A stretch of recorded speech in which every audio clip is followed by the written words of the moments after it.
escena es increíble. Estas imágenes, filmadas por reporteros que acompañaban a los bomberos de Nueva York, son las únicas que atestiguan lo que acaba de pasar. Hubo una enorme bola de fuego y una parte de la pared exterior se destruyó totalmente. Es lo único que se podía ver desde fuera. Desde la calle, los neoyorquinos veían un enorme agujero. Probablemente habría unos 10 pisos afectados. En ese momento, para la mayoría de testigos de la escena, se trataba de un accidente como el del Empire State Building. Yo pensé, habrá sido un piloto que no ha sabido llevar bien su avión.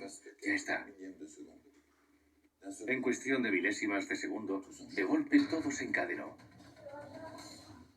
La fachada se vino abajo y caía por delante de nuestra ventana. Caían trozos de avión y de otras cosas.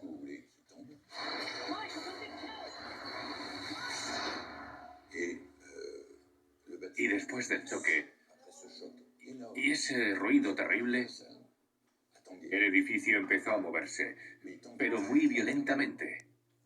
El edificio empezó a oscilar durante bastante tiempo.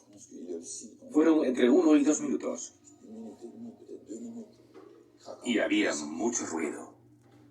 Y como el acero es un material elástico, hubo un fenómeno de vibración que hizo que la torre oscilara.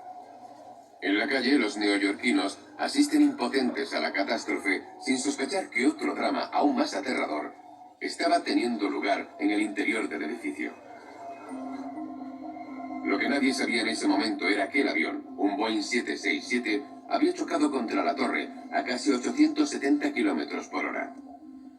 Una velocidad suficiente para fragilizar la fachada y, por tanto, la solidez misma del edificio. Los daños provocados en la fachada se debieron a dos factores, la masa y la velocidad. Eso crea energía cinética y es lo que rompe el acero. Las alas golpearon la fachada exterior, compuesta por columnas, y comenzaron a partirse en 1000 trozos. Así que el acero, el aluminio y todo lo que había dentro entró en el edificio. El avión atravesó literalmente el edificio entre las plantas 93 y 99. El impacto se centró en la fachada. El avión llegó prácticamente horizontal y chocó con el centro de la fachada.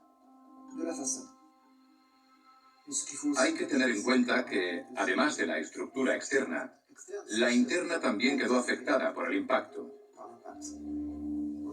Las vigas internas fueron seccionadas o fuertemente deformadas y, por tanto, debilitadas por el impacto del avión. La fachada de acero aseguraba por sí sola el 40% de la solidez del edificio y el núcleo central el 60%, pero este también había sido alcanzado. 6 de los 47 pilares del núcleo central fueron seccionados y 3 estaban muy dañados.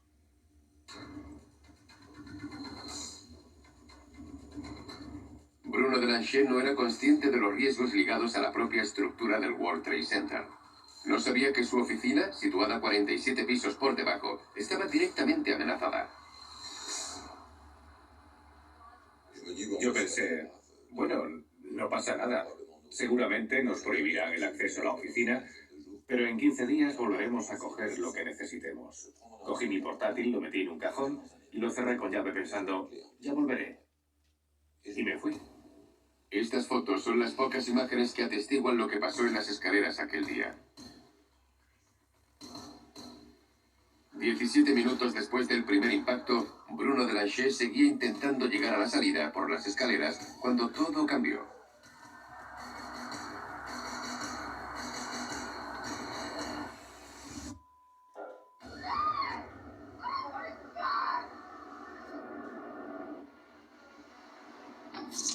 ¡Bum! ¡Bum! De nuevo esa doble explosión, terriblemente fuerte. Nuestra torre había sido alcanzada por el segundo avión. El aire estaba lleno de ese polvo sucio, blanco, lleno de escombros. No había humo negro ni llamas, pero escupíamos ese polvo abrasivo.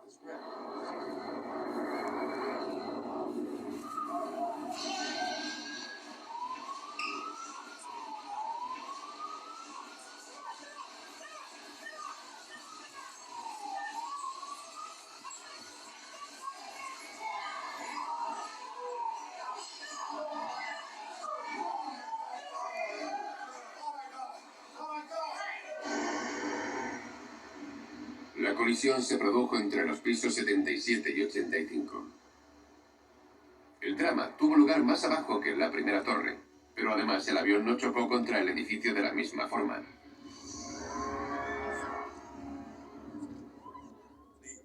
La mayor diferencia es que en la Torre Sur el avión estaba girando, así que cuando chocó estaba inclinado. Por eso llegó cerca de la esquina y destrozó gran parte de la esquina. Uno de los motores estaba cerca del ángulo de la torre y voló a través de la planta porque el espacio estaba vacío. Salió por el otro lado y acabó en la calle, a unas manzanas de allí. Al atravesar la esquina de la torre, el avión no tocó en gran parte el núcleo central, pero sí afectó mucho a todo un lado del edificio y creó un desequilibrio de sustentación. Pese a todo, el World Trade Center parecía resistir a la previsión de catástrofe considerada por los ingenieros. Yo pensé que la torre se iba a caer. Puede parecer extraño, pero de verdad que lo pensé. Me sorprendió que las torres siguieran en pie después de esos enormes impactos y de esas explosiones. De la gente que estaba situada por encima del impacto en la Torre Sur, solo 4 salieron indemnes. Brian Clark fue uno de ellos. En cuanto a Bruno Delanchet, él consiguió llegar finalmente a la salida de la Torre Norte. Pero había mucha gente atrapada. Y lo que ocurriría después sería fatal.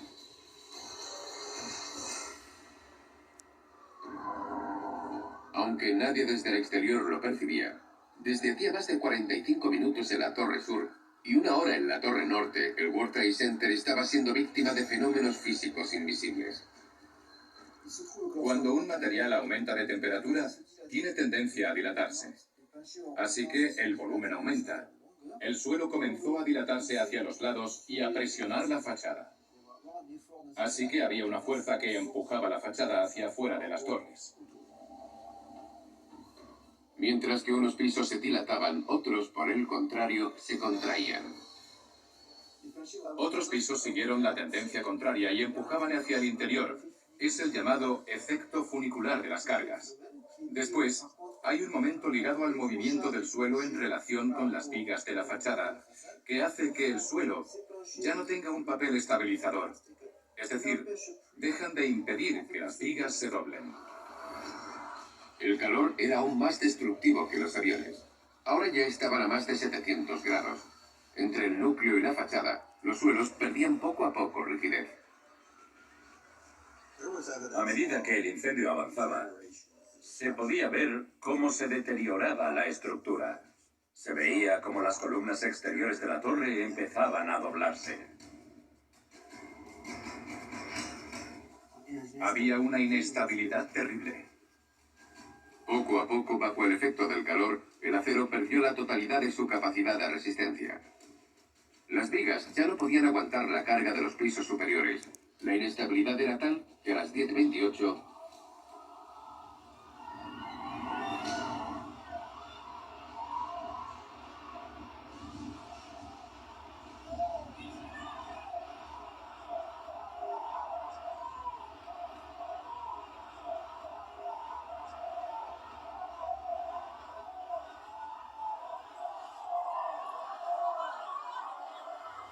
La cima se movió un poco y después... ¡Bum, bum, bum! Planta tras planta. Y en 8 o 10 segundos todo se derrumbó, haciendo un ruido tremendo. Era incomprensible. No tenía ningún sentido.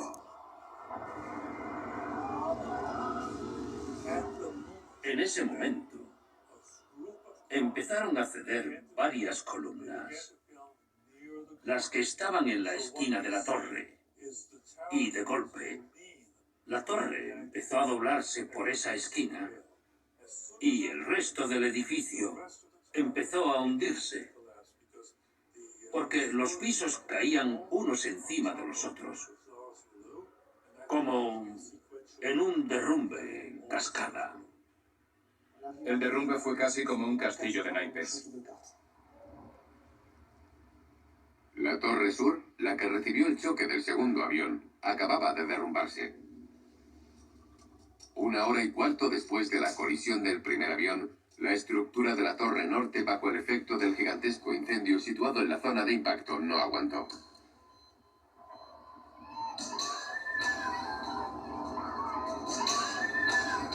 De repente, las 15 últimas plantas se derrumbaron en bloque sobre el resto del edificio. Finalmente, la estructura empezó a perder la capacidad de carga para mantener la torre en pie. Es algo que supera el entendimiento.